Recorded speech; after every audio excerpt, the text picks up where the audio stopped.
देवी पार्वती और शिव जी से जुड़ी कथा है।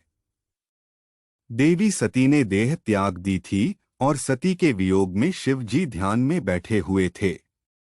एक दिन शिव जी के पास हिमाचल राज और उनकी पुत्री पार्वती पहुंच गईं। हिमाचल राज के मन में था और पार्वती जी भी चाहती थीं कि मेरा विवाह शिव जी के साथ हो जाए, लेकिन शिव जी तो तप कर रहे थे। सती के बाद वे दोबारा विवाह करना नहीं चाहते थे। शिव जी और देवी पार्वती की सीख अकेले में ज्यादा भटकता है मन, गलत विचार आते हैं, लेकिन हमें अपनी भावनाओं पर काबू रखना चाहिए। 8 महीने पहले अकेले में ज्यादा भटकता है मन, गलत विचार आते हैं, लेकिन हमें अपनी भावनाओं पर काबू रखना चाहिए। धर्म, देवी पार्वती और शिव जी से जुड़ी कथा है। देवी सती ने देह त्याग दी थी और सती के वियोग में शिव जी ध्यान में बैठे हुए थे। एक दिन शिव जी के पास हिमाचल राज और उनकी पुत्री पार्वती पहुंच गईं। हिमाचल राज के मन में था और पार्वती जी भी चाहती थीं कि मेरा विवाह शिव जी के साथ हो जाए, लेकिन शिव जी तो तप कर रहे थे। सती के बाद वे दोबारा विवाह करना नहीं चाहते थे।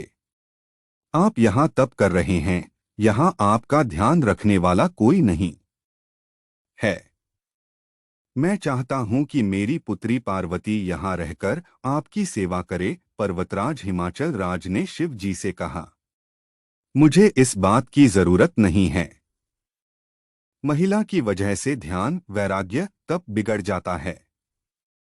अगर एकांत में महिला रहेगी तो मेरा तप भंग हो सकता है। इसलिए आप मुझे क्षमा करें और अपनी पुत्री को यहाँ से ले जाइए। शिव जी ने हिमालय राज को जवाब दिया। हिमालय राज और शिव जी की बातें देवी पार्वती बहुत ध्यान से सुन रही थीं। आप कह रहे हैं कि आप तप कर रहे हैं, तो जब आप तप ही कर रहे हैं तो आपको ये आभास कैसे होगा कि ये शरीर महिला का है और ये शरीर पुरुष का है? पार्वती जी ने शिव जी से पूछा। देवी पार्वती की ये बात सुनकर शिव जी हैरान हो गए, क्योंकि देवी ने बात बहुत बुद्धिमानी की कही थी।